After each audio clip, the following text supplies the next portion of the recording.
ஹல்லேலூயா. நம்ம தேவாத்துக்கு நேரம் செல்வோம். எபிரேயர் 11ஆம் அதிகாரம்.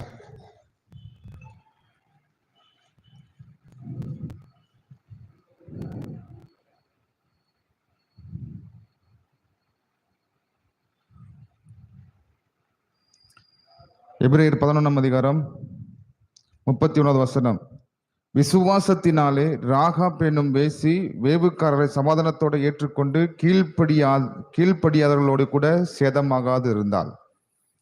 இன்னொரு வசனம் யாக்கோபு 2ஆம் அதிகாரம் 25வது வசனம். யாக்கோபு 2ஆம் அதிகாரம் 25வது வசனம். வந்தபடி ராகாப் என்னும் வேசியும் தூதர்களை ஏற்றுக்கொண்டு வேறு வழியாய் அனுப்பிவிட்ட போது கிரியைகளினாலே அல்லவோ நீதிமானாக்கப்பட்டாள். இல்லையா? மேல 23. அப்படியே ஆபிரகாம் தேவனை விசுவாசித்தான், அது அவனுக்கு நீதியாக எண்ணப்பட்டது என்று வேத வாக்கியம் நிறைவேற்று அவன் தேவனுடைய சிநேகிதன் எனப்பட்டான். அதனால் மனுஷன் விசுவாசத்தினாலே மாத்திரமல்ல கிரியையினாலேயும் நீதிமானாக்கப்படுகிறான் என்று நீங்கள் காண்கிறீர்களே. அந்தபடி ராகாப் என்னும் வேசியும் தூதர்களை ஏற்றுக்கொண்டு வேறு வழியை அனுப்பிட்ட போது கிரியையினாலே அல்லவோ நீதிமானாக்கப்பட்டாள். கவனிங்க, ஆபிரகாம் எப்படி நீதிமான் ஆக்கப்படுறாரு? நம்ம போன வாரம் ராகாப்பை குறித்து நம்ம பார்த்துட்டு வந்துட்டு இருக்கோம். தொடர்ந்து நம்ம அதை கண்டினியூ பண்றோம். இங்க விசுவாசத்தினால மாத்திரமல்ல,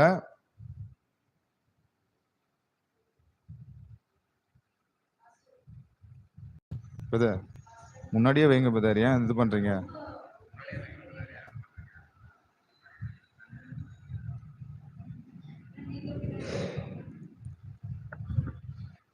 கவனிங்க, ஆபிரகாம் விசுவாசத்தினாலே நீதிமானாக்கப்பட்டான் என்று நம்ம பார்க்கிறோம். ராகாப்பு விசுவாசத்தினாலே நீதிமானாக்கப்பட்டால், விசுவாசத்தினாலதான் அவ ரட்சிக்கப்படுறா, அந்த இடத்துல மீட்கப்படுறா. கானான் தேசத்துல எல்லாருமே கீழ்ப்படியாதவர்களா இருந்தாங்க, இவன் மாத்திரம் கீழ்ப்படிந்து அந்த ஆசீர்வாதத்தை பெற்றுக்கொள்கிறா, அந்த இடத்தை பெற்றுக்கொள்கிறா. பின்பாக இயேசு கிறிஸ்துனுடைய வம்ச வரலாறுல ஒரு நபரா அமைறாள். அப்புறமா தேவன் அவளை நினைவு கூர்ந்து, எந்த பெண்மணியும் வம்ச வரலாறுல மென்ஷன் பண்ணப்பட மாட்டாது, ஆனால் ராகாப்பினுடைய பெயர் பைபிள்ல மென்ஷன் பண்ணப்பட்டிருக்கிறது. ஸோ இப்படி ஆசீர்வாதத்தை தேவன் கொடுத்திருக்காரு. இப்போ நம்ம இங்க பார்க்கும்போது வெறும் விசுவாசத்தினால மாத்திரம் ராகாப் நீதிமானாக்கப்படலை, கிரியைகளினாலும் நீதிமானாக்கப்படுகிறாள் என்று நம்ம பார்க்கும்போது அநேகர் கிரியைங்கிறத தவறான அர்த்தத்துல புரிஞ்சு கொள்றாங்க. நம்ம கிரியை செய்யணும், விசுவாசிக்கணும், அதே சமயத்துல கிரியையும் நம்ம செய்யணும். ஏன்னா கிரியையினாலதான் ஆபிரகாமும் நீதிமானாக்கப்படுறாரு, ராகாப்பும் கிரியையினால்தான் நீதிமானாக்கப்படுகிறார். ஆகவே நாம் கிரியை செய்ய வேண்டும் என்று நிறைய பேர் மிஸ் அண்டர்ஸ்டாண்ட் பண்றாங்க. நிறைய பேர்த்துக்கு என்ன புரியலன்னா, நியாய பிரமாணத்தின் கிரியையும் புரியல, விசுவாச கிரியைனா என்னங்கிறத புரிய மாட்டேங்குது. அதாவது there are two kind of works. ரெண்டு வகையான கிரியை இருக்கு. ஒன்னு நியாய பிரமாணத்தினாலே உண்டாகிற கிரியை, இன்னொன்னு விசுவாசத்தினாலே உண்டாகிற கிரியைகளாக இருக்கிறது. நியாய பிரமாணத்தின் கிரியை விசுவாச கிரியைக்கு ஆப்போசிட், எதிரானது. அதே போல விசுவாச கிரியையும் நியாய பிரமாணத்தின் கிரியைக்கு எதிராக இருக்கிறது. ரெண்டையுமே நம்ம மிக்ஸ் பண்ண முடியாது. ரெண்டையும் மிக்ஸ் பண்ணுனா அது ரட்சிப்பு கிடையாது. முதல்ல நம்ம கிரியையை நம்ம அண்டர்ஸ்டாண்ட் பண்ணணும்னா நம்முடைய ரட்சிப்பை குறித்து நம்ம புரிந்து கொள்ள வேண்டும். எப்படி ரட்சிக்கப்பட்டோம்? கிருபையினாலே விசுவாசத்தை கொண்டு. எபேசியர் 2:8 நம்ம போலாம், எல்லாத்துக்கும் தெரிஞ்ச வசனம். கிருபையினாலே விசுவாசத்தை கொண்டு ரட்சிக்கப்பட்டீர்கள், இது உங்களால் உண்டானதல்ல, இது தேவனுடைய ஈவு, ஒருவரும் பெருமை பாராட்டாதபடிக்கு இது கிரியினாலே உண்டானது அல்ல. அங்கேயும் கிரியை, இங்கேயும் கிரியை வருதுன்னா நம்ம கிரியை செய்யணும் அப்படின்னு நிறைய பேர் புரிஞ்சு கொள்றோம். ஆனா இங்க பைபிள் சொல்லுகிறது, கிருபையினாலே விசுவாசத்தை கொண்டு நம்ம ரட்சிக்கப்படுகிறோம், இது உங்களால் உண்டானது கிடையாது, இது உங்களால உண்டானது இல்லை, இது உங்களால வர்றது கிடையாது, இது தேவனுடைய ஈவு. தேவனிடத்திலிருந்து வருகிற எல்லாமே, அது ஆசீர்வாதமா இருக்கலாம், உங்களுடைய ஜெபத்துக்கான பதிலாக இருக்கலாம், அது செழிப்பா இருக்கலாம், சுகமா இருக்கலாம், ரட்சிப்பா இருக்கலாம், எது வேணாலும் நன்மையான எந்த ஈவும் பூரணமான எந்த வரமும் ஜோதிகளின் பிதாவினிடத்திலிருந்து இறங்கி நமக்கு வருகிறது. இது உங்களால உண்டானது கிடையாது, இது தேவனுடைய ஈவு. அப்ப உங்களால உண்டானது கிடையாதுன்னா, இப்போ நீங்க வேலை செய்றீங்க, 30 நாள் வேலை செஞ்சாதான் உங்களுக்கு சம்பளம். நீங்க 28 நாள் வேலை செஞ்சீங்கன்னா 2 நாள் கூலியை கழிச்சுக்கிட்டு 28 நாள் உங்களுக்கு தருவாங்க. அப்போ நீங்க உங்களுடைய பர்ஃபார்மன்ஸை நீங்க காட்டினாதான், உங்களுடைய முயற்சிகளையும் உங்களுடைய கிரியைகளையும் நீங்கள் காமிச்சாதான் அதுக்கு தகுந்த மாதிரியான சம்பளத்தை கொடுப்பாங்க. ஆனால் இங்க என்ன உண்டாகுதுன்னா, இந்த தேவனிடத்திலிருந்து வருகிற எல்லாமே நம்முடைய கிரியினால நம்ம வர முடியாது. ஏன்னா கிரியை நம்ம செய்கிறோம்னா, கிரியை செய்கிறவனுக்கு வருகிற கூலி கடன் என்று எண்ணப்படுமே தவிர அது கிருபை என்று எண்ணப்படாது. அப்ப தேவனிடத்திலிருந்து வருகிறது எல்லாமே எப்படி இருக்குதுன்னா கிருபையா இருக்கிறதே தவிர அது கூலிக்கு தகுந்த மாதிரியான சம்பளத்தை ஆண்டவர் என்ன பண்ண போறது இல்லை, கொடுக்க போறது இல்லை, இல்லையா? ரோமர் 4ஆம் அதிகாரத்துக்கு வாங்க.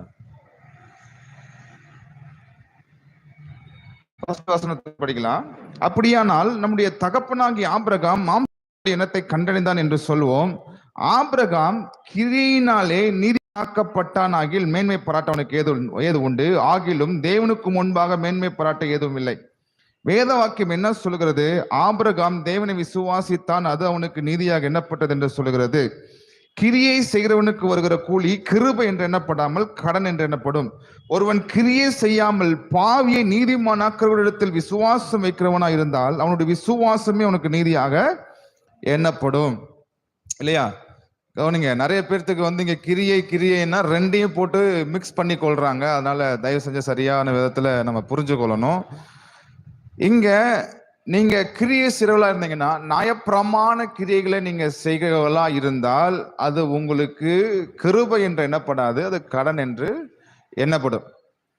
அப்ப யாரு நியாயப்பிரமாண கிரிகளை செய்ய முடியும்? வேதவசனம் சொல்வது இதை செய்கிறவர்கள், நியாயப்பிரமாணத்தை பின்பற்றுகள் இவைகளாலே பிழைப்பார்கள் என்று வேதவசனம் சொல்லுது. இதை நீங்க ஃபாலோ பண்ணலன்னா, இதை நீங்க நிறைவேற்றாவிட்டால், இந்த பிரமாணத்தை நீங்க கடைபிடிக்கலன்னா நீங்க சபிக்கப்படுவீங்கன்னு சொல்லப்பட்டிருக்கிறது. இதுல நிலைத்திராதவன் சபிக்கப்பட்டவன் என்று சொல்லப்படுது. அப்ப இயேசு கிறிஸ்து ஒருவர் மாத்திரமே இந்த நியாய பிரமாணத்தை எல்லாம் ஃபாலோ பண்ணி நமக்கு பதிலாக நிறைவேற்றி முடிச்சிட்டாரு. கிரியைங்கிறது மனுஷன் செய்யறது, கிருபங்கிறது இயேசு கிறிஸ்து செய்யறது. அதான் ரெண்டு வித்தியாசம். சுய கிரியைன்னு ஒண்ணு இருக்குது, தேவ கிரியைன்னு ஒண்ணு இருக்குது.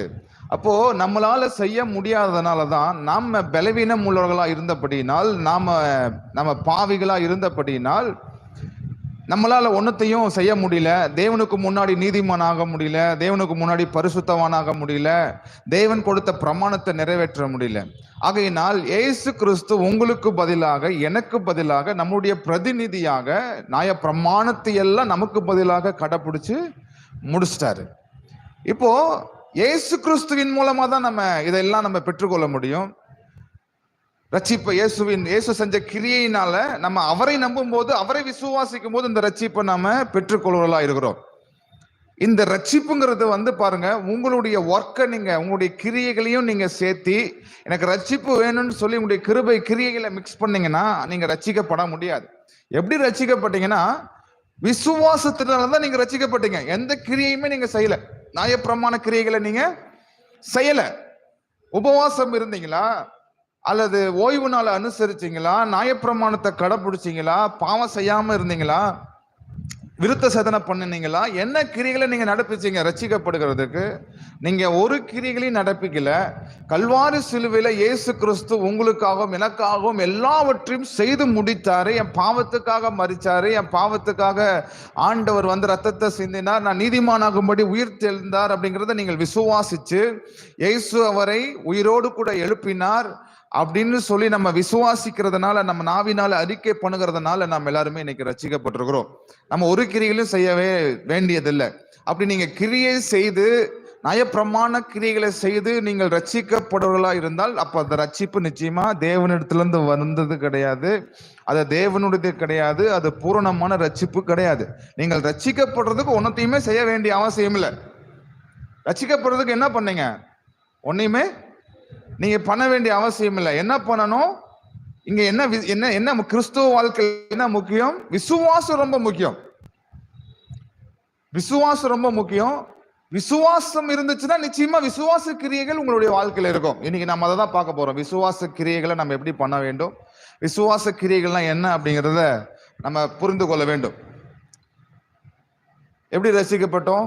விசுவாசத்தினாலதான் ரசிக்கப்பட்டோம். கிருபையினாலே, கிருபை ஆண்டு கொடுத்தாரு. கிருபைங்கிறது என்ன? தேவன் நமக்கு பதிலாக அவர் என்ன பண்ணியிருக்கார்? பரீட்சை எழுதியிருக்கார். நமக்கு பதிலாக அவர் எல்லா கிரியைகளையும் செஞ்சிருக்கார். நியாயப்பிரமாணத்தை ஃபாலோ பண்ணாரு. அவர் ஒன்னுடாம எல்லாத்தையுமே நிறைவேற்றி முடிச்சார். அப்ப நீங்க தேவன் சொன்ன கட்டளைகளுக்கும் தேவன் சொன்ன பிரமாணத்தை நீங்க முயற்சி பண்ணி நீங்க ஃபாலோ பண்ணீங்கன்னா 9 ஃபெயில் ஆவீங்க, 1 பாஸ் பண்ணுவீங்க. ஆனா இங்க என்ன சொல்லுதுன்னா, நியாயப்பிரமாணத்தை நீங்க முழுக்க கடைபிடிச்சாதான் நீங்க நீதிமான் ஆக முடியும் இல்லையா? அல்லேலூயா. நீங்க நியாயப்பிரமாணத்தை முழுக்க கடைபிடிக்கலைன்னா என்ன ஆகும்?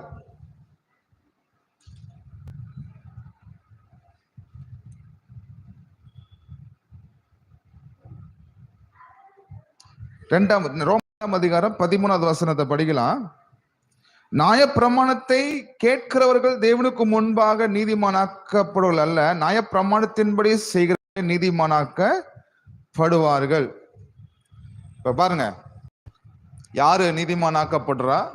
நியாயப்பிரமாணத்தை முழுவதும் கடைபிடிக்கிறவங்க மாத்திரம்தான் நீதிமானாக்கப்படுவார்கள். இப்ப 10 நியாயப்பிரமாணம் இருக்கு, 10 கட்டளைகள் இருக்குது.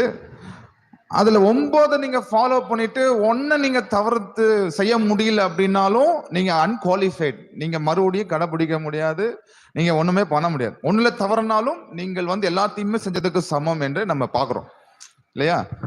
யாக்கோபு 2:10, யாக்கோபு 2:10. எப்படி எனில் ஒருவன் நியாயப்பிரமாணம் முழுவதையும் கைப்பிடித்திருந்தும் ஒன்றிலே தவறினால் எல்லாவற்றிலும் குற்றவாளியாய் இருப்பான். இப்ப 9 ஃபாலோ பண்ணிட்டீங்க, 1 உங்களால செய்ய முடியாம போயிருச்சு. அப்போ என்ன சொல்லுது பைபிள்? நீங்க எல்லாத்தையுமே செஞ்சதுக்கு சமம். நீங்க பொய் பேசல, திருடல, ஆனா இச்சிச்சிட்டீங்க, மத்தவங்க பொருள் மேல ஆசைப்பட்டுட்டீங்க அப்படின்னா நீங்க திருடினதுக்கு சமம் அப்படிங்கிறாரு இல்லையா? நீங்க பொய் பேசுனதுக்கு சமம், எல்லாத்தையுமே நீங்க செஞ்சதுக்கு சமம் என்று சொல்றாரு. அப்ப எந்த மனுஷனாலையும் கிரியை செய்ய முடியாது. நியாயப்பிரமாண கிரியைகளின் மூலமாக தேவனிடத்திலிருந்து எந்த பதிலையும் பெற்றுக்கொள்ள முடியாது, எந்த அற்புதத்தையும் நம்ம பெற்றுக்கொள்ள முடியாது இல்லையா? ஹல்லேலூயா.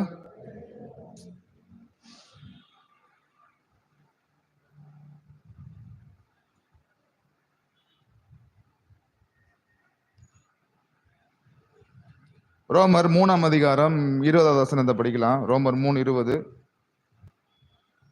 இப்படி இருக்க பாவத்தை அறிகிற அறிவு நியாயப்பிரமாணத்தினால் வருகிறபடியினால் எந்த மனுஷனும் நியாயப்பிரமாணத்தின் கிரியைகளினாலே தேவனுக்கு முன்பாக நீதிமானாக்கப்படுவது இல்லை. பாவத்தை அறிகிற அறிவு எதுக்கு நியாயப்பிரமாணத்தை கொடுக்கிறாருன்னா, மனுஷன் நீதிமானாக்கப்படுகிறதுக்கு நியாயப்பிரமாணம் கொடுக்கல, நம் பாவி என்று நியாயம் தீர்க்கப்படுகிறதுக்காக பாவத்தை அறிகிற அறிவு நமக்கு வர வேண்டும் என்று நியாயப்பிரமாணத்தை கொடுக்கிறார். நியாயப்பிரமாணங்கிறது என்ன? தேவனுடைய கேரக்டர். தேவன் ஆவியாக இருக்கிறார். நாம எதுல வாழ்றோம்? மாம்சத்துல வாழ்றோம், பாவத்துல வாழ்ந்து கொண்டிருக்கிறோம். பாவத்துல வீழ்ந்து போன மனுஷன் தேவனுடைய சுபாவம் என்கிற அந்த கட்டளைகளை நம்ம அந்த பிரமாணத்தை கடைபிடிக்க முடியாது. அப்ப எந்த மனுஷனும் நியாயப்பிரமாணத்தின் கிரிகளின் மூலமாக நீதிமானாக்கப்பட முடியாது. அதே போல 28வது வசனத்தில், ஆதலால் மனுஷன் நியாயப்பிரமாணத்தின் கிரியில் இல்லாமல் விசுவாசத்தினால நீதிமானாக்கப்படுகிறான் என்று தீர்க்கிறோம். இப்ப என்ன சொல்லுது பைபிள்? நியாயப்பிரமாணத்தினால நம்ம ஒரு மனுஷனும் தேவனிடத்திலிருந்து எந்த பதிலையும் பெற்றுக்கொள்ள முடியாது. ரட்சிப்பை பெற்றுக்கொள்ள முடியாது, சுகத்தை பெற்றுக்கொள்ள முடியாது, ஒன்னத்தையும் பெற்றுக்கொள்ள முடியாது. இப்போ ஆண்டவர் என்ன பண்றாருன்னா, இயேசு செஞ்ச கிரிகளை நீங்க விசுவாசிச்சீங்கன்னா, ஏசு எனக்காக மரிச்சாரு, ஏசு எனக்காக உயிர் தெழுந்தாரு, ஏசு எனக்காக எல்லாத்தையுமே செஞ்சுட்டாருன்னு சொல்லி நீங்க ஏசு கிறிஸ்துவை நீங்கள் விசுவாசிக்கிறவர்களாக நீங்கள் இருந்தால், அவருடைய கிரியைகளை நீங்க நம்பினீங்கன்னா, அவர் எனக்காக எல்லாத்தையுமே செஞ்சிருக்காரு, அவர் நியாயப்பிரமாணத்தை ஃபாலோ பண்ணிருக்காரு, அவர் எனக்காக உயிர் தெழுந்தாரு, எனக்காக கல்வாரி சிலுவையில் எல்லாத்தையுமே செஞ்சு முடிச்சிருக்காருன்னு சொல்லி அவரு செஞ்ச கிரியைகளை நீங்கள் விசுவாசிச்சீங்கன்னு சொன்னா நீங்கள் என்ன பண்ண முடியும்? தேவனிடத்திலிருந்து அற்புதங்களையும் நன்மையான ஈவுகளை நீங்க ஈஸியாக எளிதாக பெற்றுக்கொள்ள முடியும். ஆனா நிறைய பேர் என்ன பண்றாங்கன்னா, விசுவாசத்தையும் அவங்களுடைய கிரியைகளையும் ரெண்டையுமே மிக்ஸ் பண்றபடினால ஆண்டவர்கிட்ட இருந்து பதில பெற்றுக்கொள்வது கிடையாது இல்லையா? பாருங்க, சில பேர் உபவாசத்தை குறிச்சு மேன்மை பாராட்டுவாங்க. நான் 10 நாள் ஃபாஸ்டிங் இருந்து ஜெபம் பண்ணதுனால தான் தேவன் எனக்கு தந்தாரு. இல்ல அதனால தரல, அது பேர் கிருபை இல்லை. நீங்க உபவாசம் இருந்துதான் உங்களுக்கு பதில் வரப்போகுது அப்படின்னா அதுக்கு பேர் கிருபை இல்லை. கிருபைங்கிறது என்னன்னா ஒரு பரிசு, ஒரு தேவன் உங்களுக்கு கொடுக்கக்கூடிய ஒரு கிஃப்ட் தான் கிருபையாக இருக்கிறது. அப்போ உங்களுடைய முயற்சிகளையும் உங்களுடைய கிரியைகளையும் கொண்டு போய் கிருபையோடு கூட நீங்க இணைச்சிங்கன்னா நீங்க டிஸ்குவாலிஃபைடு ஆயிடுவீங்க. தேவனிடத்திலிருந்து எதையுமே பெற்றுக்கொள்ள முடியாது. அதுக்கு தான் ஆண்டவர் இன்னொரு ரூட்டை வச்சிருக்காரு. உன்னால ஒன்னத்தையும் பண்ண முடியாது, உனக்காக இயேசு கிறிஸ்து எல்லாத்தையுமே செஞ்சு முடிச்சிருக்கிறாரு. நீ விசுவாச கிரியைகளின் மூலமாக தான் எல்லாத்தையுமே இது பண்றாரு. என்னாச்சு? ஓடுதா இல்லையா? போன் வேணும், போய் தயவு செஞ்சு உட்காருப்போ. ஹல்லேலூயா. சோ கவனிங்க, ஆபிரகாம் எப்படி ஆசீர்வதிக்கப்படுறாரு? நியாயப்பிரமாணத்தை கடைபிடிச்சு எல்லாத்தையும் செய்யறதுனால அவரு ஆசீர்வதிக்கப்படல. அவரு விசுவாசத்தினாலதான் அவரு எல்லாத்தையுமே பெற்றுக்கொள்றாரு. விசுவாசத்தினாலதான் அவர் நீதிமானாக்கப்படுறாரு. அவருடைய முயற்சியினால எல்லாத்தையுமே பெற்றுக்கொண்டிருந்தா அப்ப அவருடைய பங்களிப்பு சிலது இருக்கிறதபடினால தன்னை குறிச்சு என்ன பண்ணிடலாம், அவரு தன்னை பெருமை பேசலாம். நான் அது பண்ணதுனால தான் தேவன் எனக்கு இது பண்ணாரு, நான் இப்படி செஞ்சதுனால தான் இப்படி பண்ணாருன்னு அவர் தன்னை குறிச்சு மேன்மை பாராட்டலாம். ஆனா அவர் பண்றதுக்கு ஒண்ணுமே இல்ல. அப்ப என்னால முடியாது, அவர் தான் எல்லாத்தையுமே எனக்கு செய்வாருங்கிறத முழு நிச்சயமா பூரணமா தன்னுடைய இருதயத்தில் அவர் விசுவாசிச்சபடினாலதான் ஆபிரகாம் ஆசீர்வதிக்கப்படுகிறார். ஆனா இஸ்ரவேல் மக்கள், இஸ்ரவேல் புத்திரர் என்ன பண்ணல? தேவனை சரியான விதத்துல விசுவாசிக்கல. ரோமர் 9:32 என்னத்தினால் என்றால் அவர்கள் விசுவாசத்தினாலே அதை தேடாமல் நியாயப்பிரமாணத்தின் கிரியினாலே தேடினபடினால் அதை அடையவில்லை, இடுதலுக்கான கல்லில் இடறினார்கள். பாருங்க, இஸ்ரவேல் புத்திரர்கள் என்ன பண்ணாங்க? ஆண்டவர் வாக்குத்தத்தம் கொடுத்தாரு, ஆபிரகாமுக்கு வாக்குத்தத்தம் கொடுத்தாரு. ஒரு நாட்டையவே நான் உனக்கு சுதந்திரமா கொடுக்க போறேன், நீ ஒரு குமாரனை பெற போற, அந்த குமாரன் வானத்தின் நட்சத்திரத்தை போல கடலின் மணலை போல உன்னுடைய சந்ததி உருவாக போகிறது, உன் மூலமாக இந்த தேசம் ஆசீர்வதிக்கப்படும், இந்த உலகம் ஆசீர்வதிக்கப்படும், உன் சந்ததியில ஒரு ரட்சகர் பிறப்பாரு, அவர் இயேசு கிறிஸ்து. அவர் பாவில ரட்சிக்கும்படியாக அந்த மீட்பை கொடுப்பார், எல்லா மனுஷரும் ரட்சிக்கப்படுவாங்கன்னு சொல்லி வாக்குத்தத்தம் கொடுத்தார். அப்போ அவர் வாக்குத்தத்தம் கொடுத்திருக்கும் போது எல்லாத்தையுமே அவர் தான் செய்வாரே தவிர நம்மளுடைய பார்ட் ஒன்றும் இல்லை. நம்ம பார்ட் என்ன? அவரை நம்பி, அவரோடு, அவருடைய வார்த்தையை நம்பி நம்ம அவரோடு கூட நம்ம டிராவல் பண்ணோம்னா, அவரோடு கூட நம்ம இணைஞ்சு அந்த வார்த்தையை விசுவாசிச்சு அவர் பின்னாடி போனோம்னா நம்ம எல்லாத்தையுமே பெற்றுக்கொள்ள முடியும். ஆனா இஸ்ரவேல் மக்கள் என்ன பண்ணல? விசுவாசத்துக்குள்ள அவங்க வரல, தேவ வார்த்தையை விசுவாசிக்கல, தேவனுடைய வாக்குத்தத்தத்தை நம்பல.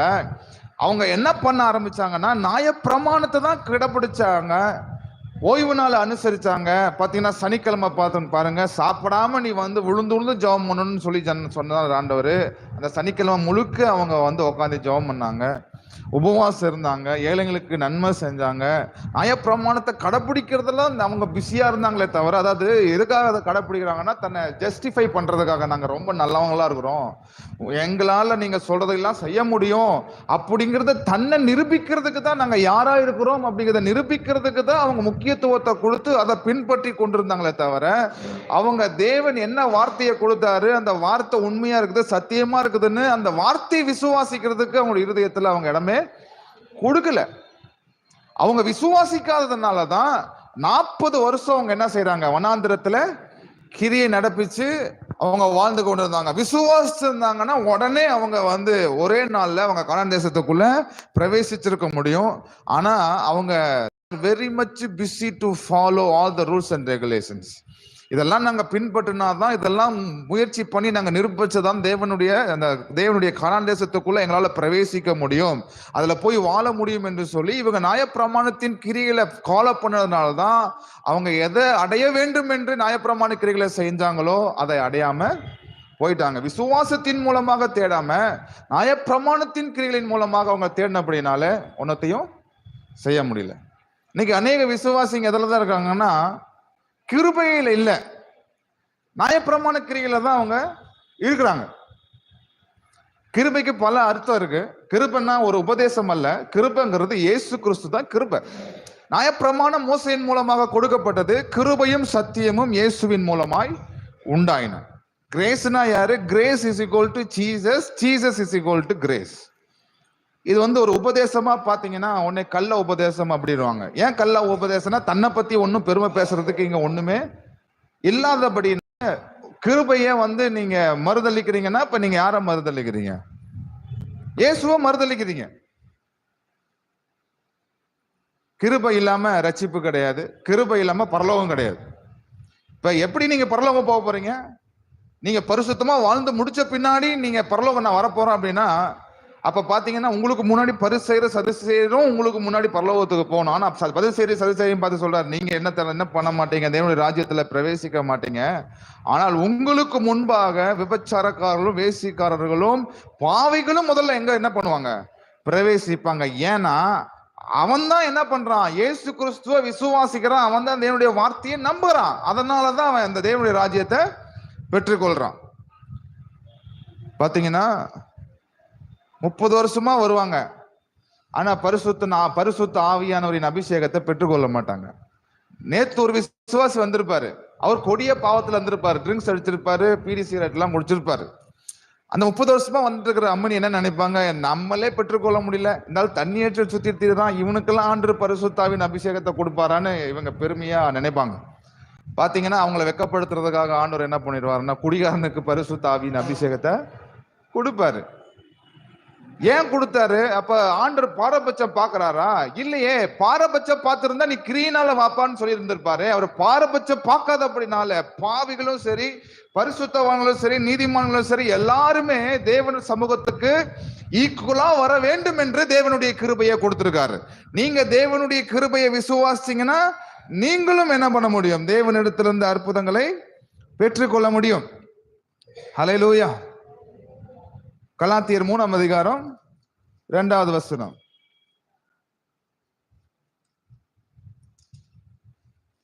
கலாத்தியர் 3ஆம் அதிகாரம் 2வது வசனம்.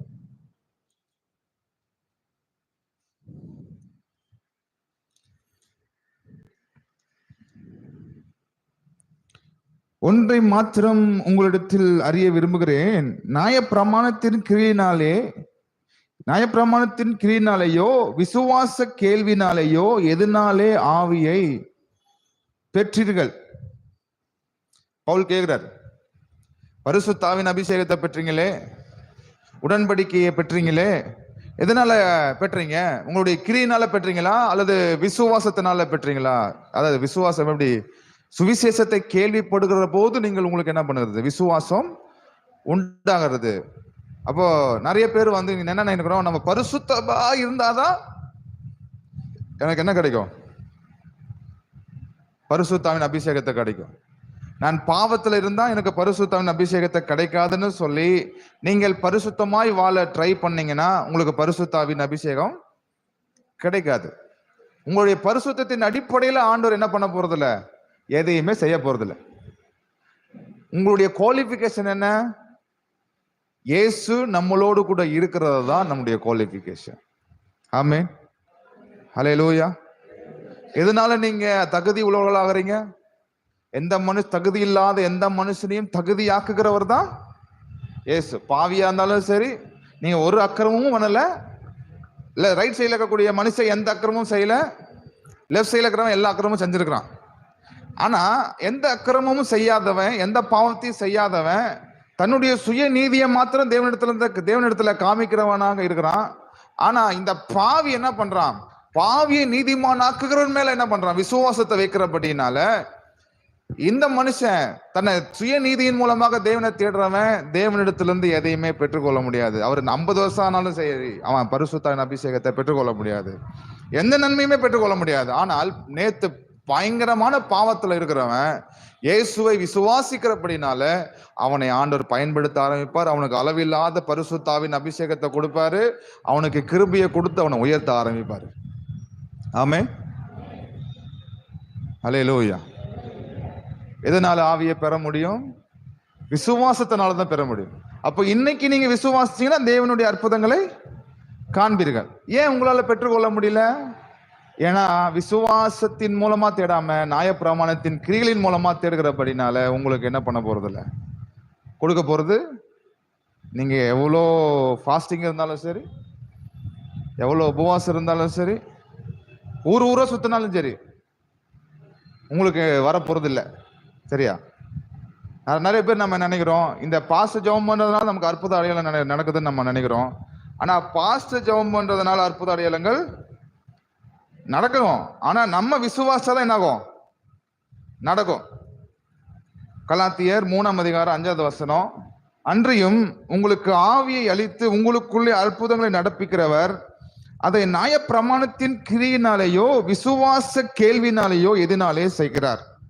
அப்படியே ஆபிரகாம் தேவனை விசுவாசித்தன் அது நீதியாக எண்ணப்பட்டது. ஆகையால் விசுவாச மார்க்கத்தார் எவர்களோ அவர்களே ஆபிரகாமின் பிள்ளைகள் என்று அறிவீர்களாக. மேலும் தேவன் விசுவாசத்தினாலே புறஜாதிகளை நீதிமானாக்குகிறார் என்று வேதம் முன்னாக கண்டு உனக்குள் சகல ஜாதியும் ஆசீர்வதிக்கப்படும் என்று ஆபிரகாமுக்கு சுவிசேஷமாய் முன்னறிவித்தது. அப்படியே விசுவாச மார்க்கத்தார் விசுவாசம் உள்ள ஆபிரகாமோடே ஆசீர்வதிக்கப்படுகிறார்கள். ஆமென். யாரு ஆபிரகாம் மாதிரி வாழ முடியும்? ஆபிரகாம் எப்படி இருந்தாரு? வெள்ளியும் பொன்னும் உள்ள ஒரு பெரிய சீமானாக இருக்கிறாரு, விசுவாச தகப்பனா இருக்காரு, அவர் தேவனுடைய நண்பன் என்று அழைக்கப்படுகிறார், அவர் ஆசீர்வதிக்கப்பட்டவராக இருக்கிறாரு. இப்போ நீங்க யாரு? ஆபிரகாமின் பிள்ளைகளா இருக்கிறீங்க. அப்போ ஆபிரகாம் பிள்ளைகளானால் நம்ம ஆபிரகாமோடு கூட ஆசீர்வதிக்கப்படுகிறோம். யார் ஆசீர்வதிக்கப்படுவா என்றால் விசுவாச மார்க்கத்தாரே ஆபிரகாமோடு கூட ஆசீர்வதிக்கப்படுவார்கள். விசுவாசத்துல நீங்க இருக்கிறவளா இருந்தீங்கன்னா தான் நீங்க ஆசீர்வதிக்கப்படுவீங்க. ஆனா நியாயப்பிரமாண கிரியைகளில் நீங்க இருந்தீங்கன்னா நீங்க ஆபிரகாமோடு கூட ஆசீர்வதிக்கப்பட முடியாது. எல்லாரும் சொல்லுங்க, தேவனிடத்திலிருந்து பெற்றுக்கொள்ளுவது ஈஸி, கஷ்டம் கிடையாது. சரியா? எப்ப கஷ்டமாகுது? நான் இத்தனை ஜெபம் பண்ணனே, நான் இவ்வளவு உபவாசம் இருந்தனே, சர்ச்சுக்கு ஞாயிற்றுக்கிழமை வந்தனே, தசமமாக காணிக்க கொடுத்தனே, சர்ச்சில் வந்து முக்காடெல்லாம் போட்டு உட்காந்துட்டு இருந்தனே, எனக்கு ஆண்டு ஒண்ணுமே பண்ணல. குட்டிக்காரனை 10 குட்டிக்காரனை அடிச்சாலும் சரி ஆண்டோட்ட இருந்து நீங்க வாங்க முடியாது, இப்படி வாங்க முடியாது. அதுதான் கிருபையை கொடுத்தாரு. கிருபையை நீங்க புடிச்சு கொள்ளாம, தேவனுடைய கிருபைய நீங்க வந்து விசுவாசிக்காம நீங்க இப்ப என்ன பண்ணிட்டு இருக்கிறீங்க? உங்க கிரிகளை நீங்க நடப்பிச்சுட்டு இருக்கிறதுனாலதான் இந்த கிறிஸ்தவ வாழ்க்கை ரொம்ப கஷ்டமா இருக்குது. அதனால்தான் கண்ட பிரசங்கத்தை கேட்டு கெட்டு போறது. செருப்பு போடாம நடனா, செருப்பு போடாம நடந்தோம்னா கடவுள் நமக்கு நன்மை செஞ்சிருவாருன்னு செருப்பு போடாம சில கூட்டம் நடக்குது.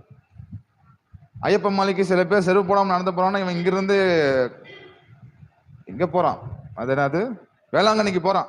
யாருங்க? சர்ச்சுக்குள்ள இருக்கிறவன். இன்னமும் நம்ம எதுக்கு அடிமையா இருக்கிறோம்னா பாரம்பரியத்துக்கு அடிமையா இருக்கிறோம். நம்ம இந்துவா இருக்கும் போது கோயில்ல போய் மொட்டை அடிச்சு பிராக்டிஸ் பண்ணிட்டோம். குலதெய்வத்துக்கு உசுறு கொடுத்த சாமிக்கு மசரை கொடுக்கணும்னு சொல்லி போய் என்ன பண்ணிடுறோம்? குலதெய்வத்துக்கு மசரை கொடுக்குறோம். இப்ப சர்ச்சுக்கு வந்தாச்சு. சர்ச்சுக்கு வந்து சர்ச்சில் மொட்டை அடிக்க முடியாது, ஏன்னா பாஸ்டர் அலோவ் பண்ண மாட்டார். சர்ச்சில் இங்க வந்து மொட்டை அடிச்சா இது சரிப்பட்டு வராது. நாங்க வேளாங்கண்ணிக்கு போய் அடிப்போம். ஏன்னா இன்னமும் ஏன் வேளாங்கண்ணிக்கு போறீங்கன்னா உங்க மனசு என்ன ஆகல, இன்னும் புதுசாகல. சரி, ஹல்லேலூயா. ஏன் நீங்க வேளாங்கண்ணிக்கு போறீங்க? உங்க மனசு என்ன ஆகல, இன்னும் புதிதாகல, அதனாலதான் போறீங்க. சரியா? அது மசரை கொடுத்துட்டு வந்தாதாவது நம்ம குடும்பத்துல ஆசீர்வாதம் வரும்னு போய் மொட்டையை அடிச்சுட்டு வரீங்க. அதனால என்ன ஆகிற போறது இல்ல, ஆசீர்வாதம் வரப்போறது கிடையாது. வீட்டுல இருக்கிற எல்லாத்துக்கும் மொட்டை போட்டாலும் உங்க வீட்டுல என்ன வரப்போறது இல்லை, ஆசீர்வாதம் வரப்போறது இல்லை. ஏன்னா அது உங்களுடைய எண்ணம், அது உங்களுடைய பாரம்பரியம். எதனால தேவன் அற்புதங்களை செய்கிறாரு? உங்க கிரியினாலே அற்புதத்தை செய்ய போவதில்லை. நீங்கள் உபவாசம் இருக்கிறதுக்கு முன்பாகவே, நீங்கள் ஜெபம் பண்ணுவதற்கு முன்பாகவே தேவன் நமக்கு நன்மையானதை கொடுத்து விட்டார், நம்மை ஆசீர்வதித்து விட்டார், நமக்கு வேண்டியதெல்லாம் தேவன் கொடுத்து விட்டார். ஆமென். எப்ப தேவன் கொடுத்தார்? உங்க நாவில் சொல் உருவாவதற்கு முன்பாகவே இன்னது தேவை என்பதை ஆண்டு அறிஞ்சிருக்காரு, அறிஞ்சு கொடுத்துட்டாரு. வேதவசனம் சொல்லுது, உலக தோற்றத்துக்கு முன்னாடியே ஆவிக்குரிய சகல ஆசீர்வாதத்தினாலும் தேவன் நம்மை ஆசீர்வதிச்சு விட்டார். எப்ப ஆசீர்வதிச்சாரு? உலகம் உண்டாக்கப்படுகிறதுக்கு முன்னாடி. நீங்க பிறந்த பின்னாடி தேவன் உங்களை ஆசீர்வதிக்கல. நீங்க உருவாக்கப்படுவதற்கு முன்பாகவே, உலகம் உண்டாக்கப்படுகிறதுக்கு முன்னாடியே தேவன் உங்களை ஆசீர்வதித்து விட்டார். இந்த ஆசீர்வாதத்தை பெற்றுக்கிறதுக்கு நீங்க என்ன செய்ய வேணும்? ஒண்ணுமே பண்ண வேணாம். என்ன பண்ணணும் சொல்லுங்க? என்ன பண்ணணும்? ஒண்ணுமே பண்ண வேண்டாம். எதையுமே செய்ய வேண்டாம். பரிசுத்தாவி அபிஷேகம் வேணுமா? எனக்கு தேவன் பரிசுத்தாவின் அபிஷேகத்தை நிச்சயமா தருவார். என்னை ஆவியினால நிரப்புவார், வல்லமையினால நிரப்புவார் என்று இன்றைக்கு நீங்கள் விசுவாசித்தால் தேவனுடைய அபிஷேகத்தை நீங்கள் இப்பொழுதே நீங்கள் பெற்றுக்கொள்ள முடியும். ஆமென். தேவன் உங்களுக்கு அற்புதத்தை செய்வாரு. எனக்கும் ஆண்டவர் நன்மையை தருவாரு, என்னை ஆஸ்வதிப்பாரு, என்னுடைய குறைவுகளை நிறைவாக்குவாரு என்று நீங்கள் விசுவாசித்தால் அந்த விசுவாசத்தின் மூலமாக நீங்கள் அற்புதங்களை பெற்றுக்கொள்ள முடியும். நீங்கள் யாரா இருந்தாலும் சரி, நேத்து வந்த விசுவாசம் இருந்தாலும் சரி, அல்லது இந்த நிமிஷத்துல நீங்க சர்ச்சில் வந்து உட்கார்ந்துட்டு இருக்கக்கூடிய நபரா இருந்தாலும் சரி, விசுவாசிக்கிறவனுக்கு எல்லாம் கூடும். விசுவாசித்தால் தேவனுடைய மகிமையை காண்பாய். ஆமென். ஹல்லேலூயா. பாருங்க, ராகாப்புக்குள்ள என்ன இருக்குது? ராகாப்புக்குள்ள என்ன இருக்கு? விசுவாசம் இருந்துச்சு. ராகாப் என்ன செய்யறா? நம்ம அந்த சாப்டர் நம்ம திருப்புவோம். யோசுவா 2ஆம் அதிகாரத்துக்கு வாங்க.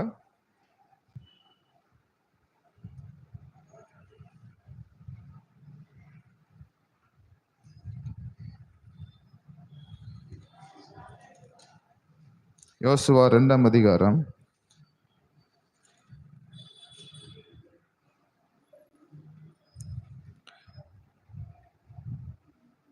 2வது வசனத்திலிருந்து படிக்கலாம். தேசத்தை வேர்வை பார்க்கும்படி இஸ்ரவேல் புத்திரரில் சில மனுஷர் இந்த ராத்திரியிலே இங்கே வந்தார்கள் என்று எரிகோவின் ராஜாவுக்கு சொல்லப்பட்டது.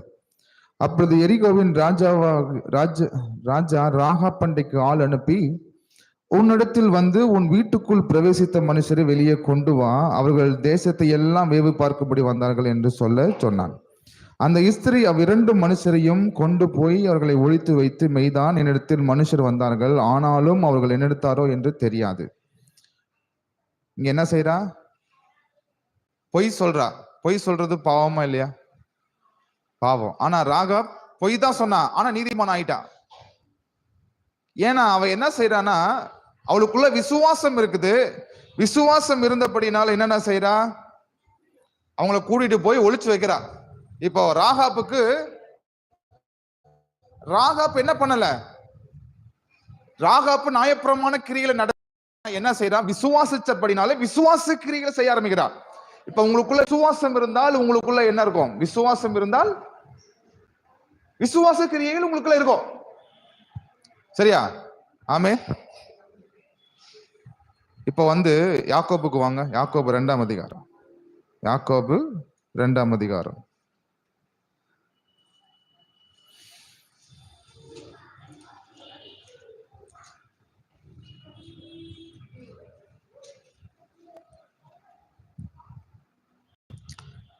வசனம். என் சகோதரரே, ஒருவன் தனக்கு விசுவாசம் உண்டென்று சொல்லியும் கிரியை இல்லாதவனானால் அவனுக்கு பிரயோஜனம் என்ன? அந்த விசுவாசம் அவனை ரட்சிக்குமா? ஒரு சகோதரனாவது சகோதரியாவது வஸ்திரம் இல்லாமலும் அனுதின ஆகாரம் இல்லாமலும் இருக்கும்போது உங்களில் ஒருவன் அவர்களை நோக்கி, நீங்கள் சமாதானத்தோட போங்கள், குளிர்காய்ந்து பசியாருங்கள் என்று சொல்லியும் சரீரத்துக்கு வேண்டியவைகளை அவர்களுக்கு கொடாவிட்டால் பிரயோஜனம் என்ன? அப்படியே விசுவாசமும் கிரியை இல்லாதிருந்தால் தன்னிலே தானே செத்ததா இருக்கும். ஒருவன் உனக்கு விசுவாசம் உண்டு, எனக்கு கிரியைகள் உண்டு, கிரியைகள் இல்லாமல் உன் விசுவாசத்தை எனக்கு காண்பி, நான் என் விசுவாசத்தை என் கிரியினாலே உனக்கு காண்பிப்பேன் என்பானே.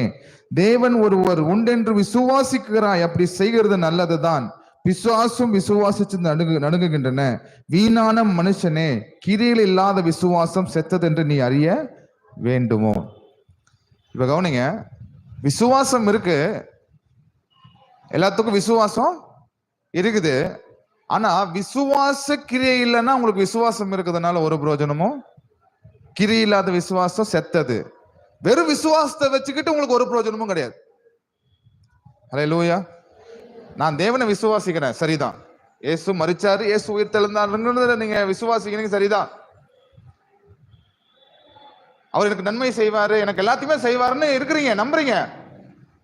ஆனா ஒரு கிரியிலும் விசுவாச கிரியை நடப்பிக்காம நீங்க இருக்கிறீங்கன்னா அந்த விசுவாசத்தை வச்சு உங்களுக்கு ஒரு பலனும் இல்ல. கிரியா இல்லாத விசுவாசம் உடனே நியாயப்பிரமாண கிரியைக்குள்ள போயிடாதீங்க. அதுதான் நான் முதல்ல எக்ஸ்பிளைன் பண்ணேன். நியாயப்பிரமாண கிரியைங்கிறது வேற, விசுவாச கிரியைங்கிறது வேற. இப்போ உங்களுக்கு விசுவாசம் இருந்தா நீங்கள் என்ன செய்வீங்க? உண்மையாலுமே உங்களுக்கு விசுவாசம் இருந்தா நீங்க விசுவாச கிரியைகளை செய்ய ஆரம்பிப்பீங்க. விசுவாசம் இருக்குதா இல்லையாங்கிறத நீங்க நடக்கிற விதத்தை வச்சே நம்ம சொல்லிடலாம். நிச்சயமா இந்த ஆளு நல்லா வருவாரு, இந்த ஆள் உருப்பட மாட்டாருங்கிறத உங்களுடைய நடவடிக்கைகளை வச்சே சொல்லிடலாம். வெறும் விசுவாசிக்கிறதுனால மாத்திரம் நான் ஆசீர்வதிக்கப்பட போறது இல்லை. வெறும் விசுவாசத்தை வச்சு ஒன்னத்தையும் ஆக போறதில்ல. சரியா? ஆனா விசுவாசம் இருக்கும்போது நீங்கள் நிச்சயமாக கிரியை நடப்பிப்பீங்க. அந்த கிரியைகள் மூலமாக தான் நீங்கள் என்ன பண்ண போறீங்க? எல்லாத்தையும் சுதந்திரிக்க போறீங்க. நாம எல்லாருமே சம்பாதிக்கிறவர்கள் அல்ல, நம்ம எல்லாருமே சுதந்திரிக்கிறவர்களாக நாம இருக்கிறோம். நாம் தேவனிடத்திலிருந்து பெற்றுக்கொள்வர்களாக இருக்கிறோம். You are the people who blessed by God. You can easily receive everything from God. நீங்கள் தேவனிடத்திலிருந்து எளிதாக தேவனிடத்திலிருந்து பெற்றுக்கொள்ள முடியும். நீங்கள் ஆசீர்வதிக்கப்படுவதற்காகவே அழைக்கப்பட்டீர்கள். நீங்கள் அவரால் போஷிக்கப்படுவதற்காகவே அழைக்கப்பட்டீர்கள். நீங்களும் நானும் அவருக்குள்ளாக ஆசீர்வதிக்கப்பட்டிருக்கிறோம், அவருக்குள்ளாக சுகமாக்கப்பட்டிருக்கிறோம், அவருக்குள்ளாக செழிப்புக்குள்ளாக்கப்பட்டிருக்கிறோம். சுதந்திரம் நம்மளுடையது, சமாதானம் நம்மளுடையது, சந்தோஷம் நம்மளுடையது, எல்லாம் நமக்கு தேவன் தந்திருக்கிறார். நாம இந்த உலகத்துல அனுபவிக்காம வேற யாருமே அனுபவிக்க முடியாது. நீங்களே அனுபவிக்கலன்னா வேற யாரும் அனுபவிக்க முடியாது. அப்போ நான் விசுவாசிக்கிறேங்கன்னு நான் உக்காந்துட்டு இருக்கிறதுனால விசுவாச கிரியை இல்லாம வெறும் விசுவாசத்தினால மாத்திரமும் உன்னத்தையும் பெற்றுக்கொள்ள முடியாது. விசுவாசம் இருந்தா நீங்க என்ன பண்ணுவீங்க? கிரியை செய்வீங்க. அப்போ இந்த விசுவாச கிரியைங்கிறது தான் நிறைய பேர் தவறா புரிஞ்சுக்கிறாங்க. ஒன்னு விசுவாச கிரியைன்னா உடனே அழுகணும், உடனே உபவாசம் இருக்கணும், உடனே மணிக்கணக்கில் ஜெபம் பண்ணணும் அப்படின்னு நம்ம உடனே அதுக்குள்ள போயிடுறோம். ஆனா இங்க என்ன பண்றாரு ராகாப்பு? உபவாசம்லாம் இருக்குல்ல, ஜெபமெல்லாம் பண்ணல. முதல்ல என்ன பண்றா? வேவுக்காரங்க 2 பேர் வராங்க. வந்த உடனே எல்லாரும் அவங்கள காட்டி கொடுக்கணும், அவங்கள சாகடிக்கணும். எவனா ஒருத்தன் போய் ஊதிட்டான் ராஜா கிட்ட, இந்த மாதிரி 2 பேர் வேவு பார்க்க வந்திருக்காங்க. எவனா ஒருத்தன் போய் சொல்லிட்டான். அவரு ஆள் அனுப்பிச்சுட்டாரு, நீ இவங்களை புடிச்சிட்டு போப்பா வாப்பான்னு சொல்லி 2 பேர்த்த அனுப்பிச்சிட்டாரு. இவங்கிட்ட ராகாப்பிட்ட கேட்கிறார். ராகாப் என்பவள் யாருன்னா ஒரு வேசி, விபச்சாரம் செய்யக்கூடிய ஒரு விபச்சார பெண். ஊர் உலகத்துல ஏற்றுக்கொள்ளப்படாதவள். அதனாலதான் அவளுடைய வீடு எங்க இருக்குதுன்னா என்ட்ரன்ஸ்ல இருக்குது. கானான் தேசத்தினுடைய என்ட்ரன்ஸ்ல அந்த பொம்பளையோட வீடு இருக்குது. ஏன்னா ஊர் உலகத்தினால அங்கீகரிக்கப்படல. அவ அவமானப்படுத்தப்பட்ட ஒரு பெண்மணியா இருக்கிறா. ஊர் உலகத்துல அவ அவமானப்படுத்தப்பட்ட ஒரு பெண்மணியா இருக்கிறா. வெளியே அந்த கானான் தேசத்துல வெளியே ஒரு பார்டர்ல குடியிருக்கிறா. இவங்கதான் அங்க போறாங்க. போன உடனே எல்லாரும் என்ன நினைக்கிறாங்கன்னா, இவங்க 2 பேர்த்தையும் சாகடிச்சிடணும்னு நினைக்கிறாங்க. ஏன்னா அவங்களுக்குள்ள அந்த விசுவாசம் இல்லை, தேவனை நம்பல.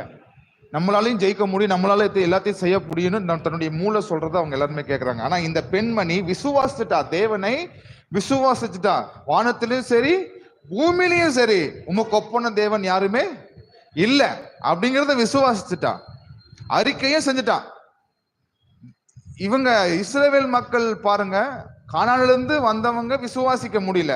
கண் கூட அற்புதங்களை காண்றாங்க, செங்கடலை பிளந்ததை பாக்குறாங்க, மன்னாவினால போஷிக்கப்பட்டிருக்கிறாங்க, காடையினால போஷிக்கிறாரு. வனாந்தரத்துல 40 வருஷம் ஆண்டவர் நடத்தின போதிலும் அவர்களால தேவன் என்னை கானான் தேசத்துக்குள்ள கொண்டு போக முடியும் என்பதை அவர்கள் விசுவாசிக்கல. ஆனா ராகாப் என்கிற ஒரு பெண்மணி, இந்த விபச்சார பெண்மணி, தேவன் இந்த தேசத்தை உங்களுடைய கரங்களிலே ஒப்பு கொடுத்துட்டாரு அப்படின்னு விசுவாச வார்த்தையை பேசுறார். அப்ப அவளுக்குள்ள விசுவாசம் இருந்தபடினால என்னென்ன செய்யறா பாருங்க. அவ வாயினால அறிக்கை பண்றா. முதல்ல விசுவாசிக்கிறா, விசுவாசிச்ச உடனே அவளுக்கு என்ன உண்டாகுது? வாயினாலே அறிக்கை பண்றா. 2வது அவங்கள கூட்டிட்டு கொண்டு போய் ஒளிச்சு வச்சு காப்பாத்துறா. இங்க கிரியை நடப்பிக்கிறா. உடனே ஜெபம் பண்ணல, நான் உங்களை ஒளிச்சு வச்சேன்னா நீங்க என்ன காப்பாத்துவீங்களா அப்படின்னு சுயநலமா அவ கேட்கல. அவர் நம்பிக்கை அவளுக்குள்ள வந்துருச்சு. நம்ம இது வந்து this is the great opportunity. இந்த வாய்ப்பை நம்ம பயன்படுத்திட்டோம்னா என்னையும் காப்பாத்திக்க முடியும், என் குடும்பத்தையும் காப்பாற்ற முடியும், என் சந்ததியவே காப்பாற்ற முடியும்.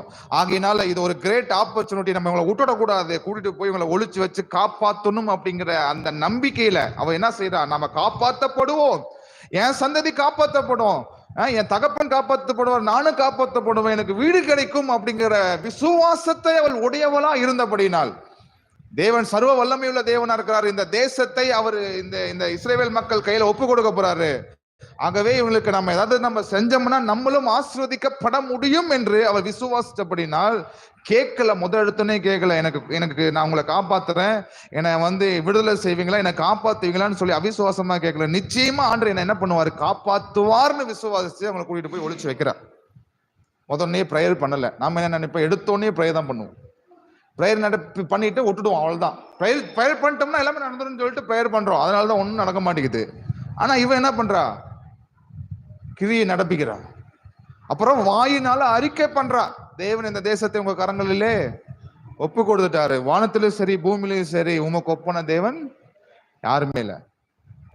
அறிக்கை பண்றால, அறிக்கை பண்ணிட்டு கடைசியா போய் கேட்கிறா, நான் உங்களை காப்பாத்தி விட்டுட்டேன், தேவன் அறிக்கையும் பண்ணிட்டேன்.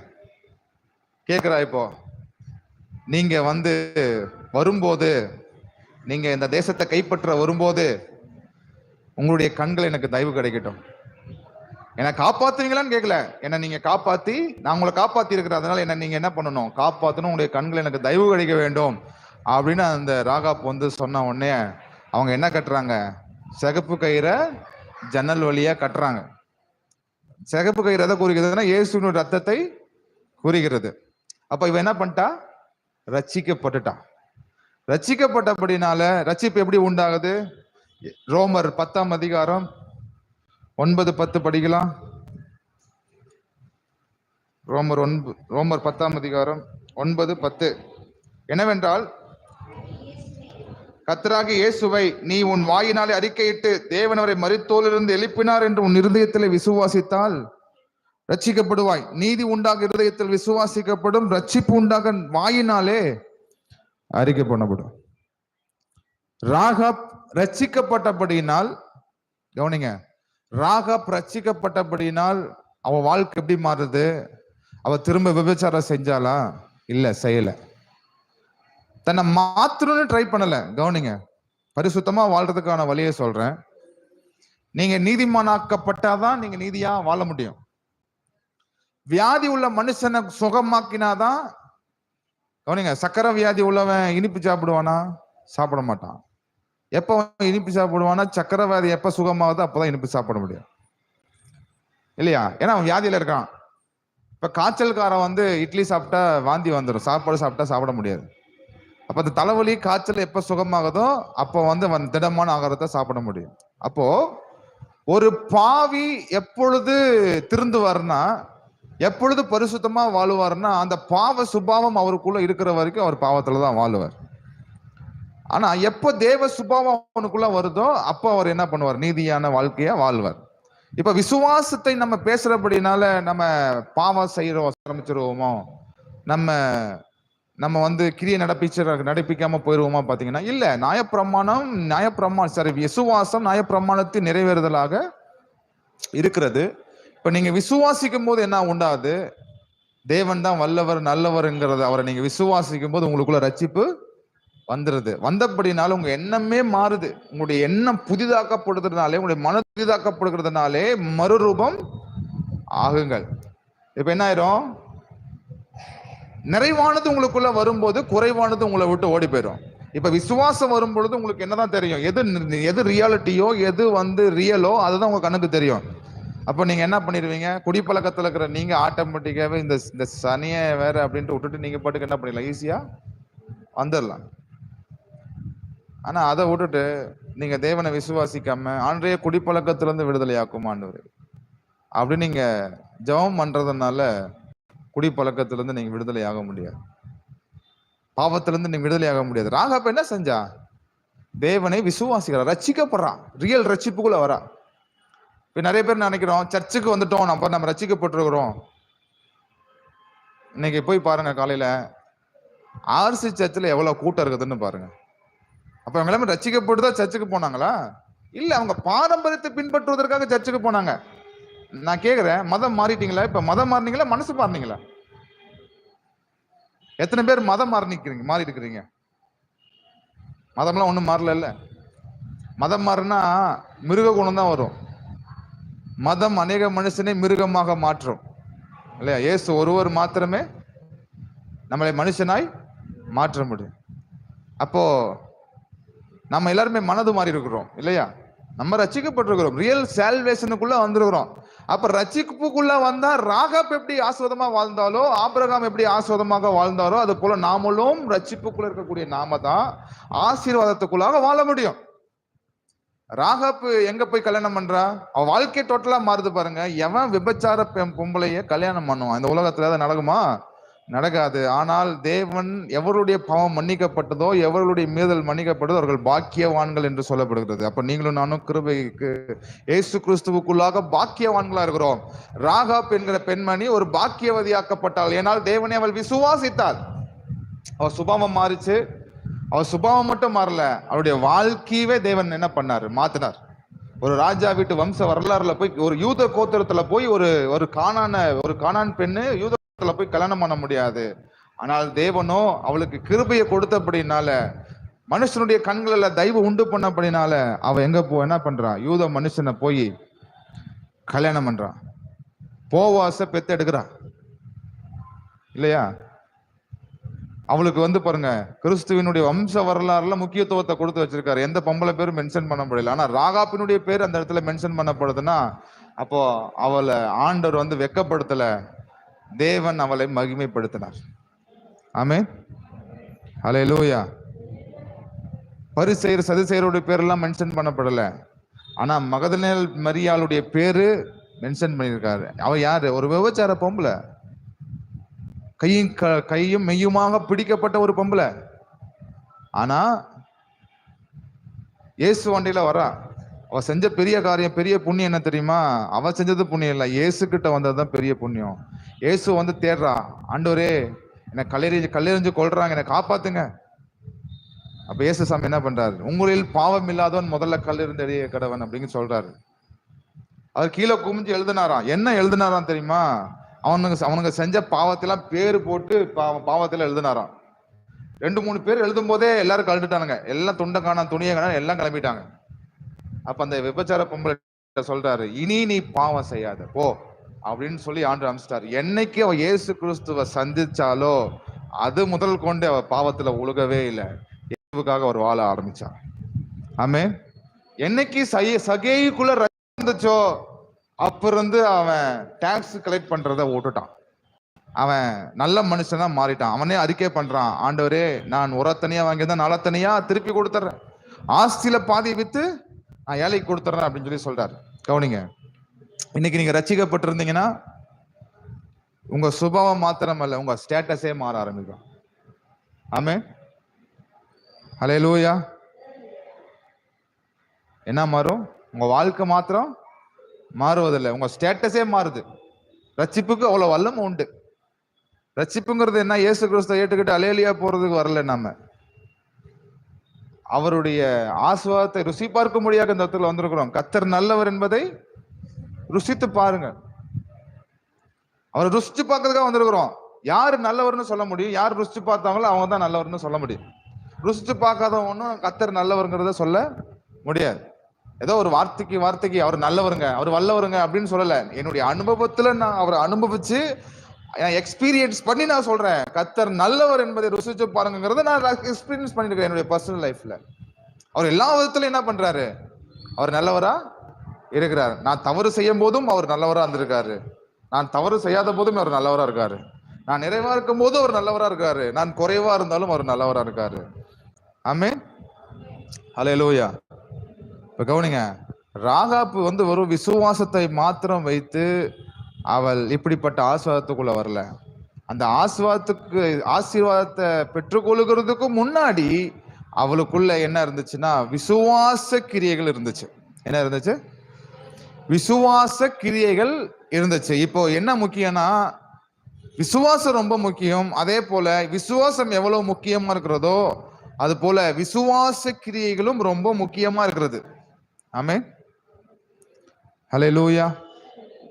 இப்போ விசுவாச கிரியைக்கு எடுத்துக்காட்டு சொல்றேன். ஆண்டவர் ஆபிரகாமை அனுப்புறாரு. 12ஆம் அதிகாரத்துக்கு வாங்க. ஆதியாகமம் 12ஆம் அதிகாரம். ஆதியாகமம் 12ஆம் அதிகாரம்.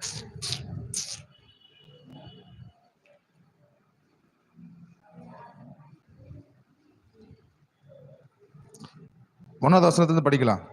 கர்த்தர் ஆபிரகாமை நோக்கி, நீ உன் தேசத்தையும் உன் இனத்தையும் உன் தகப்பனுடைய வீட்டையும் விட்டு புறப்பட்டு நான் உனக்கு காண்பிக்கும் தேசத்துக்கு போ.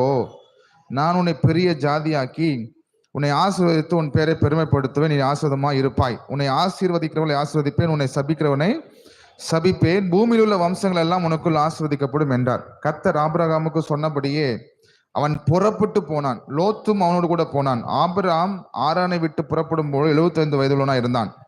ஆபிராம் தன் மனைவியாகிய சாராயை தன் சகோதரனுடைய குமாரனாகிய லோத்தையும் தங்கள் சம்பத்தை எல்லாத்தையும் ஆரானிலே சவதரித்த ஜனங்களையும் கூட்டிக் கொண்டு அவர்கள் கானான் தேசத்துக்கு புறப்பட்டு போய் கானான் தேசத்திலே சேர்ந்தார்கள். ஆபிராம் அந்த தேசத்திலே சுற்றி திரிந்து சீகேம் என்னும் இடத்திற்கு சமமான மேரோ என்னும் சமபூமி மட்டும் வந்தான். அக்காலத்திலே கானானில் அத்தேசத்தில் இருந்தார்கள். கவனிங்க, கீழ்ப்படுதல் ஆபிரகாம் கிட்ட இருந்து நம்ம கற்றுக்கொள்ள வேண்டும். எப்படிப்பட்ட கீழ்ப்படுதல் பாருங்க. ஆண்டவர் அந்த காலத்துல விமானம் இல்ல, ட்ரெயின் இல்ல, பஸ் இல்ல, கார் இல்ல, பைக் இல்ல, எதுவுமே கிடையாது. அந்த காலத்துல எதுல போவாங்கன்னா குதிரையில போவாங்க, கழுதையில போவாங்க. இவரு குடியிருக்கக்கூடிய இடம் எங்கன்னா ஈராக்ல இருக்காரு. இவர் எங்க போக சொல்றாருன்னா இஸ்ரேல் நாட்டுக்கு போக சொல்றாரு, கானான் தேசத்துக்கு போக சொல்றாரு. போகும்போது அது எப்படிப்பட்ட தேசம் என்று தெரியல. ஆனா ஆண்டு போக சொல்லிட்டாரு. இங்க நல்ல தொழில் பார்த்துட்டு இருக்கிறாரு. ஆனா போக சொன்ன உடனே அவர் கீழ்ப்படிஞ்சு என்ன பண்றாரு, யோசிக்கவே இல்லை. ஆண்டு போக சொல்றாருன்னு சொல்லி இவர் கீழ்ப்படிஞ்சு போறாரு இல்லையா? பாருங்க, எபிரேயர் 11ஆம் அதிகாரத்துக்கு வாங்க. எபிரேயர் 11ஆம் அதிகாரம்.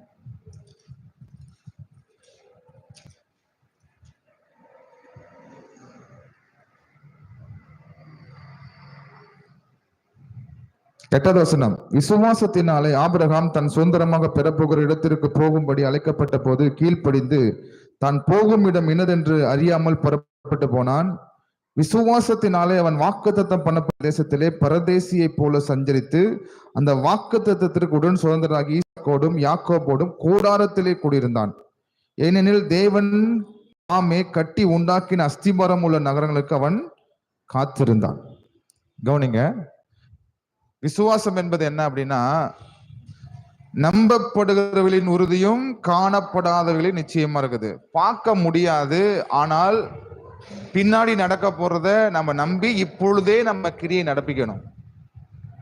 நம்ம பார்க்கல, ஒன்னும் தெரியல, நம்ம சூழ்நிலை ரொம்ப மோசமா இருக்குது, ரொம்ப பிரச்சனையா இருக்குது, சூழ்நிலை ரொம்ப பிரச்சனையா இருக்குது, ரொம்ப மோசமா இருக்குது, எதிர்காலத்துல என்ன நடக்க போகுதுன்னு தெரியல. ஆனா என்னுடைய சூழ்நிலைகளையும் நான் பார்க்காம எதிர்காலத்தையும் பார்க்காம தேவனுடைய வார்த்தையா மாத்திரம் நான் நோக்குகிறதுக்கு பேர் தான் விசுவாசம். அல்லேலூயா. ஆபிரகாம் என்ன பண்றாரு, சூழ்நிலையிலையும் பார்க்கல, அவரு கரண்ட் சுச்சுவேஷன் என்ன இருக்குதுங்கிறதையும் பார்க்கல, எதிர்காலத்துல என்ன நடக்க போகுதுன்னு பார்க்கல. ஆனா எதை மாத்திரம் நம்புறாரு, வார்த்தையை மாத்திரம் தான் நம்பி கீழ்ப்படிஞ்சு போறாரு. இப்ப உங்களுக்கு கீழ்ப்படுதல் இருக்குதா? எப்படிப்பட்ட கீழ்ப்படிதல்? தேவ வார்த்தை உங்களுக்கு கொடுக்கப்பட்டுருச்சு, இதை நான் செய்ய போறேன் அப்படிங்கிறத சொல்லிட்டாரு, உன் வாழ்க்கையில இதெல்லாம் நடக்க போகுதுன்னு சொல்லிட்டாரு. அதை பெற்றுக்கொள்கிறதுக்கு என்ன முயற்சி பண்ணுனீங்க? நீங்க உன்னை ஆஸ்வதிப்பேன் அப்படின்னு சொல்லியிருக்காரு. அப்ப அந்த ஆசீர்வாதத்தை பெற்றுக்கொள்கிறதுக்கு என்ன வேலை பண்ணிருக்கிறீங்க? ஆத்மாவை கொடுக்குறேன்னு இருக்காரு. சர்ச்சில் உட்காந்து ஆத்மா கூட ஆண்டுறேன்னா ஆத்மா தரமாட்டாரு. நம்ம போய் சுவிசேஷத்தை சொல்ல வேண்டும். விசுவாசத்தோடு கூட நம்பிக்கையோடு கூட நம்ம சொல்லணும். போய் சொல்லும் போது 10 பேர் ஏத்துக்க மாட்டான். அப்ப 10 பேர் கேட்கலன்னு சொல்லிட்டு மந்திரக்கூடாது. தேவன் சொல்லியிருக்காரு, உனக்கு சகல ஜாதி உன் மூலமா ஆஸ்வதிக்கப்படும் என்று சொல்லியிருக்காரு. அப்ப நம்ம தொடர்ந்து சூழ்நிலையை பார்க்காமல் நம்ம விசுவாசத்தினாலே கிரியைகளை நம்ம செய்ய வேண்டும். ஆமே. ஆண்டவர் அந்த கானான் தேசத்தை சுதந்திரிக்கிறதுக்கு என்ன சொல்றாரு, நீ கிழக்கையும் மேற்கையும் வடக்கையும் தெற்கையும் சுற்றி திரிந்து நட அப்படிங்கிறாரு. அப்பதான் அந்த லேண்டு கிடைக்கும் அப்படிங்கிறாரு. சரியா? ஆமென். ஹல்லேலூயா. இப்போ நீங்க கார் வாங்கணும்னு நீங்க ஆசைப்படுறீங்க, கையில காசு இல்ல. இப்போ நீங்க விசுவாசத்துல வாங்க முடியும். காசுக்கு எவ்வளவு மதிப்பு இருக்குதோ அது போல விசுவாசத்துக்கும் மதிப்பு உண்டு. விசுவாசிச்ச உடனே வரணும் அப்படி இல்லை. இப்போ நீங்க என்ன பண்ணணும்? போய் காரு கையில காசு இல்லை, ஆனா என்கொயரி பண்ணீங்களா? போய் கேட்டீங்களா இந்த கார் எவ்வளவு இருக்கு, நான் இந்த காரை நான் வாங்கலான்ட்டு இருக்கேன், ஆனா கையில என்ன இல்லை? காசு இல்லை. ஆனா போய் என்கொயரி பண்ணீங்களா? போய் கேட்டீங்களா? ஒரு தடவைக்கு இல்லை, 2 தடவை இல்லை, 10 தடவை போய் கேளுங்க. மற்றவங்க போய் என்கொயரி பண்ணா கார் வராது, ஆனா நீங்க போய் என்கொயரி பண்ணா கார் வரும். ஏன்னா நீங்க விசுவாசிக்கிறீங்கள நடப்பிக்கிறீங்க. இப்போ ஹல்லேலூயா. ஒரு தடவை போய் சொல்றீங்க, சுவிசேஷம் சொல்றீங்க, ஏத்துக்கல, அப்ப அந்த நம்பர் சர்ச்சுக்கு வராம இல்ல. நீ கால் மிதிக்கிற தேசம் எல்லாம் கர்த்தருக்கு சொந்தமாகும் என்று சொல்லியிருக்காரு. ஒரு தடவை போய் சொல்லுங்க, கேட்கலையா? 2வது போய் சொல்லுங்க, கேட்கலையா? 10 தடவை போய் சொல்லுங்க. நிச்சயமா அந்த நபர் உங்க சுவிசேஷத்தை கேட்டு சர்ச்சுக்கு வராம இருக்க முடியாது. அப்ப நீங்க என்ன பண்ணணும்? தொடர்ந்து நீங்கள் கிரியைகளை செய்யணும். ஹல்லேலூயா. நல்ல ஜாப் வேணும்னு நினைக்கிறீங்க, ஜாப் தேடி போனீங்களா? ஏன் குவாலிஃபிகேஷனுக்கு எப்படி நல்ல ஜாப் வரும்? உங்க குவாலிஃபிகேஷனுக்கு ஜாப் வராது. ஆனா இயேசு உங்களோடு கூட இருக்கிற அப்படினால தேவன் உங்களுக்கு நல்ல ஜாப்பை கொடுப்பாரு. ஆமென். என் மூஞ்சி லட்சணத்துக்கும் என் உடல் அமைப்புக்கும் என் குவாலிஃபிகேஷனுக்கும் நல்ல வேலை வராது. வந்தாலும் வரலாம், வராமையும் போகலாம். ஆனா இயேசு கிறிஸ்து உங்களோடு கூட இருக்கிற அப்படின்னா நீங்க எப்படிப்பட்ட ஆளாக இருந்தாலும் சரி, அவர் உங்களை வாளாக்காமல் தலையாக்குவார், கீழாக்காமல் மேலாக்குவார். சேற்றிலிருந்து தூக்கி ஆண்டு உங்களை உயரத்துல உட்கார வைக்கிறதுக்கு அவருக்கு வல்லமை உண்டு, இல்லையா? அப்ப என்ன செய்யணும்? போய் வேலை தேடணும், வேலை போய் பார்க்கணும். ஆண்டவரே நல்ல வேலையை கொடுங்க, நான் நிச்சயமா எனக்கு ஆண்டு தருவாருன்னு சொல்லி நீங்க தேடி போனீங்கன்னா வேலை நிச்சயமா வரும். ஆனா வேலைக்கே போகாம, வேலையை தேடி போகாம வீட்லயே உட்காந்துட்டு இருந்தீங்கன்னா வேலை, நான் நல்ல வேலை வரும்னு விசுவாசிக்கிறேங்க, எனக்கு லெட்டரை போடுவாங்க, எனக்கு ஆப்பர்ச்சுனிட்டி வருங்க அப்படின்னு வீட்லயே உட்காந்து ஜெபம் பண்ணிட்டு இருந்தீங்கன்னா நிச்சயமா வேலை. குதிரையோ இத்தனை நாளுக்கு ஆயத்தமா இருக்கும், ஜெயமோ கர்த்தரால் வரும். இந்த வேலை எனக்கு கொடுக்க போறாருன்னு ஆண்டவர் நியமனம் பண்ணிட்டாரு. அப்ப என்னுடைய விசுவாச கிரியைகள் இங்க ரொம்ப முக்கியமா இருக்குது. பாருங்க, விசுவாசம் இருந்தா 4 வேலையை நீங்க செய்யணும். ராகாப் என்ன செய்யறாங்க? விசுவாசிக்கிறாங்க, விசுவாச கிரியைகளை பண்றாங்க, அறிக்கை பண்றாங்க, அப்புறம் ஜெபம் பண்றாங்க. சரியா? நம்ம என்ன பண்றோம்னா விசுவாசம் இல்ல, அறிக்கை இல்ல, விசுவாச கிரியை இல்ல, ஜெபம் மட்டும் தான் பண்ணிட்டு இருக்கிறோம். வெறும் ஜெபத்தை வச்சு பைபிள் சொல்லுது பாருங்க, கிரியை இல்லாத விசுவாசம் உன்னை ரட்சிக்குமா? கிரியா இல்லாத விசுவாசம் செத்ததா இருக்குது. கிரியா இல்லாத விசுவாசத்தினால் உங்களுக்கு பிரயோஜனம் என்ன அப்படின்னு பவுல் கேட்கிறாரு, யாக்கோபு கேட்கிறாரு. சொல்லுங்க, கிரியா இல்லாத விசுவாசத்தை வச்சு என்ன பண்ண போறீங்க? 10 பைசா கூட ஆண்டுட்டு இருந்து வாங்க முடியாது. ஆமென். ஹல்லேலூயா. ஆண்டு என்ன சொல்றாரு? நீ புறப்பட்டு போங்கிறாரு. என்ன காசு கொடுத்து அனுப்பிச்சு விட்டாரு? இயேசு கிறிஸ்து பரலோகத்துக்கு எடுத்துக்கொள்ளப்படும் போது விசுவாசிகளுக்கு என்ன கோடிக்கணக்கில் சூர்கேஸ் கொடுத்தாரா? என்ன கொட்டி கொடுத்தாரா? இல்ல, ஒண்ணுமே இல்ல. ஆனா ஒரு நாள் பெரிய மாளிகையா மாறும். அதான் விசுவாசம். ஆமென். ஹல்லேலூயா. உங்க வீடு கூரை வீடு தான், ஆனா அந்த கூரை வீட்டை தேவன் ஒரு நாள் என்ன பண்ணுவார்? மாளிகையா மாத்துவார். அந்த விசுவாசம் உங்களுக்கு இருக்குதா? ஆண்டவரே, ஒரு வேளை சாப்பாட்டுக்கே கஷ்டப்பட்டு இருக்கிறேன், என் வீடு எப்படி மாளிகையா மாறும்? அப்போ இன்னமும் நீங்க என்ன பண்ணல? ரட்சிக்கப்படல, இன்னும் நீங்க விசுவாசிக்கலன்னு அர்த்தம். விசுவாசத்தினால நீங்கள் சீமானாக மாற முடியும். ஆமென். ஹல்லேலூயா. தூர தலையை சுத்தி உங்களுடைய கிரியைகளை, அதாவது நியாயப்பிரமாண கிரியைகளை தூக்கி தூர போடுங்க. அதனால ஒண்ணுமே இல்லை. உங்க விசுவாசத்தினால எல்லாத்தையும் செய்ய முடியும். ஆனா விசுவாசிக்கிறீங்க, ஆனா விசுவாச கிரியைகளை நீங்க என்ன பண்ணணும்? செய்ய வேண்டும். ஆமென். ஏன்னா வல்லமையா பயன்படுத்தும் ஆண்டவரே, வல்லமையா பயன்படுத்தும் ஆண்டவரேன்னு ஜெபம் பண்ணா ஆண்டவர் பயன்படுத்த மாட்டார். ஸ்டெப் எடுத்து வைங்க, சுவிசேஷ சொல்ல போங்க, வியாதியஸ்தருக்காக ஜெபம் பண்ணுங்க, பிசாசு பிடிச்சவங்களுக்காக ஜெபம் பண்ணுங்க. அப்பதான் என்ன ஆகும்? ஆண்டு பிசாசை ஓட்ட ஆரம்பிப்பார். அதான் பைபிள் நம்ம பார்க்கிறோம். எதனாலே அற்புத அடையாளம் நடந்தது? விசுவாசத்தினால, உங்க கிரியினாலயா? நீங்க 10 மணி நேரம் ஜெபம் பண்ணிட்டு போனதுனால தான் பிசாசு ஓடிச்சா? இல்ல, இயேசு நாமத்துலதான் பிசாசு ஓடுது. அதை புரிஞ்சுக்கோங்க. எப்படி நீங்க அபிஷேகத்தை பெற்றுக்கொண்டீங்க? இயேசுவினுடைய நாமத்தினாலதான், விசுவாசத்தின் கேள்வினாலதான் நீங்கள் அபிஷேகத்தை பெற்றுக்கொள்றீங்க. ஆமென். என்னைக்கு நீங்க உங்களுடைய கிரியைகளையும் விசுவாசத்தை மிக்ஸ் பண்றீங்களோ அப்ப ஒண்ணுமே நடக்க போறது இல்ல. சரியா? ஆமென். அல்லேலூயா. வேதாகம் என்ன சொல்லுது? விசுவாசம் இல்லாமல் தேவனுக்கு பிரியமா இருப்பது கூடாத காரியம். ஆமென். அப்போ விசுவாசம் இருந்துச்சுன்னா நிச்சயமா நீங்கள் ஆட்டோமேட்டிக்கா அறிக்கை பண்ண ஆரம்பிப்பீங்க, அசப்போட ஆரம்பிப்பீங்க. கையில காசு இல்ல, ஆனா ஒரு காரியத்தை நம்ம செய்யணும். எப்படி செய்யறது? காசு இல்லைனாலும் பரவாயில்ல, ஆனா உங்க விசுவாசத்தினால அதை செய்ய முடியும். அறிக்கை பண்ணணும்.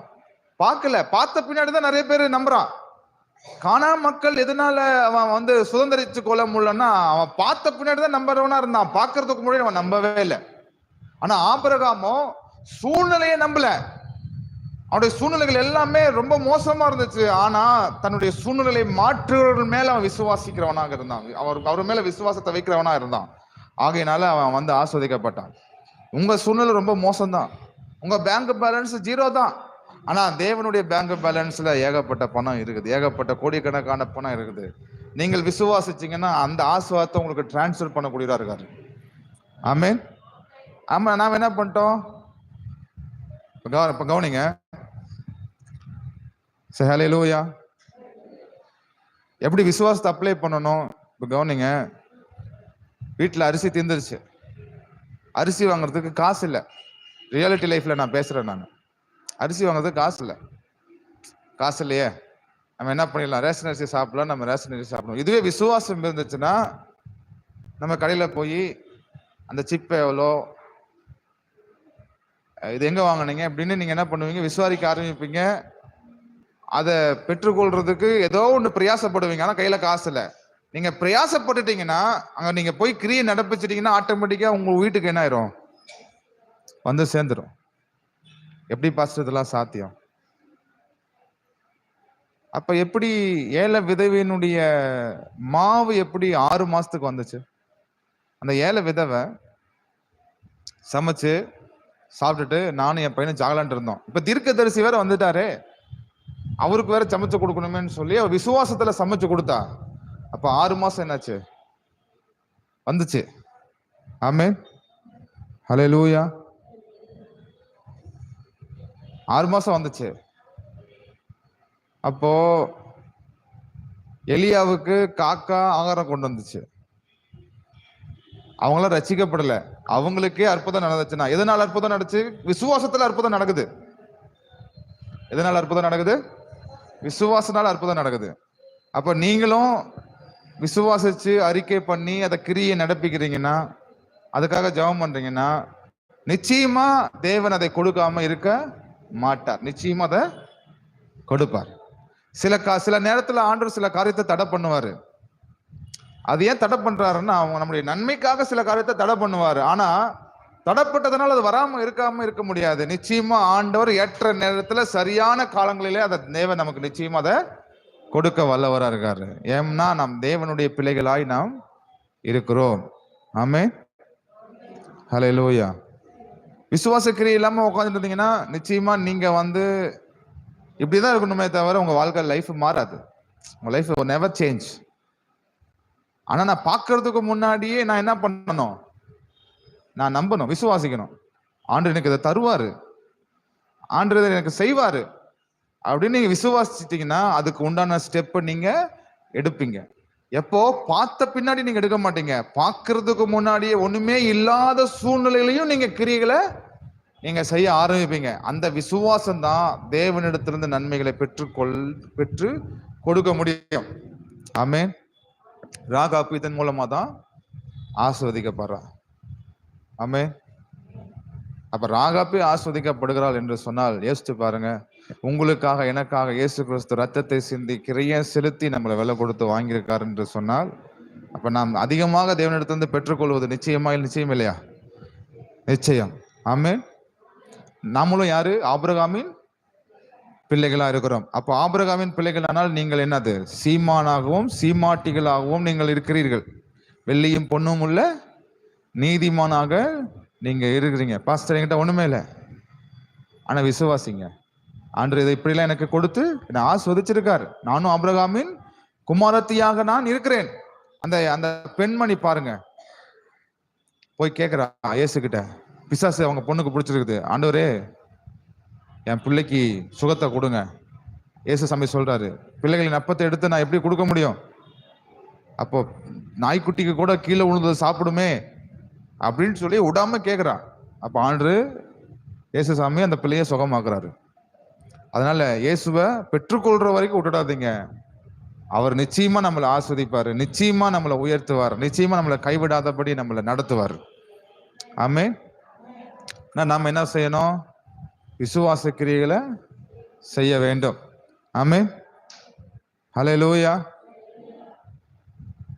10 வருஷம் நான் மினிஸ்ட்ரிய முடிக்க போறேன். 10 வருஷமும் விசுவாசத்தெல்லாம் ஓடி இருக்குது. ஒரு நன்மையும் குறைவுபடாதபடி ஆண்டவர் விசுவாசத்தை, அதாவது கிருபையினால என்ன நடத்தி இருக்கிறாரு.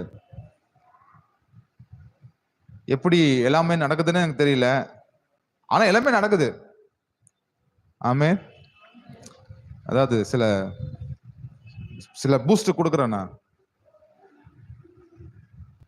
என்னுடைய விசுவாசத்துக்கு நான் என்ன பண்றேன்னா, சில பேருக்கு எக்ஸாம்பிளா வச்சுக்குவேன். பைபிள் தூக்குன எந்த நம்பராவது பிச்சை எடுக்கிறானான்னு பாக்குறேன். பைபிள் தூக்குன ஒருத்தம் கூட பிச்சை எடுக்கிறதே இல்லை. 10 விசுவாசி தான் இருக்கிறான், ஆனா நல்லா ஆஸ்வதமா இருக்கான்.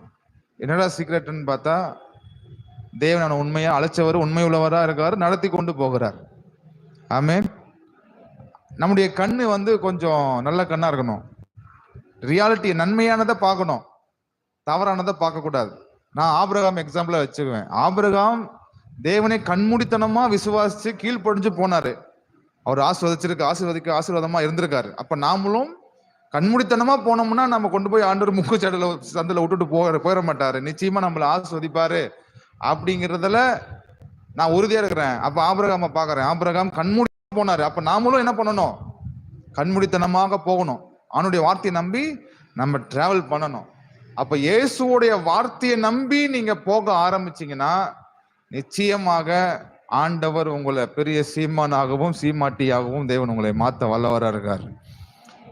ராகாப் என்ன பண்ணா? கீழ்ப்படியாதவர்களோடு கூட அவ இணைஞ்சு கொள்ளல, கீழ்ப்படிஞ்சவங்களோடு கூட இணைஞ்சு கொண்டா. சரியா? அதை நம்ம படிக்கிறோம். ராகாப் என்ன பண்ணல? கீழ்ப்படியாதவர்களோட அழிஞ்சு போகல, கீழ்ப்படிஞ்சதுபடினாலே தேவன் அவர்களை ஆஸ்வதிச்சார். அப்ப நாமளும் என்ன பண்ணணும்? சில தேவ மனுஷருடைய வாழ்க்கையை பார்க்கணும், விசுவாசத்துல வாழ்ந்த மனுஷருடைய வாழ்க்கையை பார்க்கணும். ஆபிரகாம் எக்ஸாம்பிளா பாருங்க. சரியா? ஈசாக்கு எக்ஸாம்பிளா பாருங்க. ரட்சிக்கப்பட்டு விசுவாசத்துல வாழ்களுடைய வாழ்க்கையெல்லாம் நீங்க பாத்தீங்கன்னா உங்களுக்கு என்ன ஆயிரும்? விசுவாசம் வர ஆரம்பிச்சிடும். அப்ப விசுவாசத்துல போற வாழ்க்கை தான் சரியான வாழ்க்கை, அதான் தெளிவான வாழ்க்கை. விசுவாசத்துல இல்லாம சுயமா நீங்க போக ஆரம்பிச்சீங்கன்னா அது ஆஸ்வதமான வாழ்க்கையாக இருக்க முடியாது. விசுவாசத்துல ஆரம்பம் பண்ணின நீங்கள் மறுபடியும் மாம்சத்துக்குள்ள போகக்கூடாது. விசுவாசத்துல ஆரம்பம் பண்ணின நீங்கள் விசுவாசத்துலதான் நீங்கள் வாழ ஆரம்பிக்க வேண்டும். ஆமென். ஹல்லேலூயா. நம்ம எழுந்து நிற்போம், நம்ம ஜெபம் பண்ணலாம். Thank you Jesus.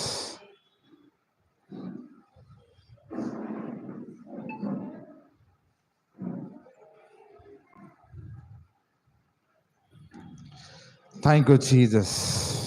எல்லாரும் நம்ம ஜெபம் பண்ணுவோமா? ஆண்டவரே, நீங்க எங்களை ஆசீர்வதித்து விட்டீர்கள். ஆண்டவரே, நீர் எங்களை ஆசீர்வதித்து இருக்கிறீர், நீர் எங்களை சுகமாக்கி இருக்கிறீர், எங்களுக்கு தேவையான எல்லாத்தையும் தந்திருக்கிறீர். நம்ம எல்லாருமே பேசுவோமா? விசுவாச வார்த்தைகளை பேசுவோம். ஆண்டவர் நம்மை ஆசீர்வதித்திருக்கிறார். Thank you Jesus, thank you Jesus. என்னுடைய குறைவுகளை எல்லாம் நிறைவாக்கி இருக்கிறார், நமக்கு நன்மையானதை தந்திருக்கிறார். பேசுங்க, விசுவாச வார்த்தைகளை அறிக்கை பண்ணுங்க. ராகாப்பு அறிக்கை செய்த போல நாமளும் தேவனை அறிக்கை செய்வோம், தேவனுடைய வார்த்தை அறிக்கை செய்வோம். Thank you Jesus. தேவன் சர்வ வல்லமை உள்ளவர், நம்மை அழைத்தவர் உண்மை உள்ளவர், முடிவு பரியந்த நம்மை நடத்த வல்லவராயிருக்கிறார்.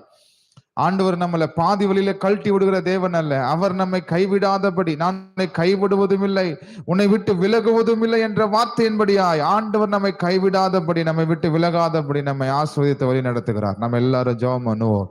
ஆண்டவரே, நீர் எங்களை சுகமாக்கினதற்காய் நன்றி, நன்றி, நன்றி. என் தேவைகளை எல்லாம் நீங்க சந்ததிச்சதுக்காய் நன்றி. ஆண்டவரே, உமது கிருபையின் ஐஸ்வர்யத்தின்படி எங்களுடைய குறைவுகளை எல்லாம் நிறைவாய் நீர் மாற்றுகிறதுக்காக ஸ்தோத்திரம். ஆண்டவரை நம்பி நம்ம ஸ்டெப் எடுக்கிறோம்னா ஆண்டவர் நம்முடைய பாதைகளை ஆசீர்வதிக்கிறார். ஹல்லேலூயா. நாம் தேவனுடைய வார்த்தைகளை நம்பி நாம் கிரியை செய்ய ஆரம்பித்தோம் என்றால் ஆண்டவர் நம்முடைய தொழிலை ஆசீர்வதிப்பார், நம்முடைய வேலைகளை ஆசீர்வதிப்பார், நம் குடும்பத்தை ஆசீர்வதிப்பார், ஊழியத்தை ஆசீர்வதிப்பார், எல்லாவற்றையும் ஆசீர்வதிப்பார். கர்த்தாவே, இது அப்படியாக செய்கிறதுக்காக நன்றி. நாங்கள் விசுவாச கிரிகளை நடப்பிக்கும்படி, நாங்கள் நியாயப்பிரமாண கிரிகளை அல்ல, விசுவாச கிரிகளை நடப்பிக்கும்படி நீர் எங்களுக்கு கிருபை செய்கிறதுக்காக நன்றி. தொடர்ந்து வழிநடத்தும், ஆசீர்வதியும். இயேசுவின் நாமத்தில் ஜெபிக்கிறோம் என் ஜீவனுள்ள நல்ல பிதாவே. ஆமென், ஆமென். ஆத்துமாவே கர்த்தரை ஸ்தோத்திரி, என் முழு உலமையுடைய பரிசுத்த நாமத்தை ஸ்தோத்திரி. என் ஆத்துமாவே கர்த்தரை ஸ்தோத்திரி, அவர் செய்த சகல பாரங்களையும் மறவாதே. ஆமென், ஆமென். நம்முடைய கர்த்தராகிய இயேசு கிறிஸ்துவின் கிருபையும் பிதாவாகிய தேவனுடைய அன்பு பரிசுத்த ஆவியானவருடைய அந்யோன்ய ஐக்கியமும் நம்மளோட தங்கியிருப்பதாக. ஆமென், ஆமென். Praise the Lord. ஸ்தோத்திரம், ஸ்தோத்திரம், ஸ்தோத்திரம், ஸ்தோத்திரம்.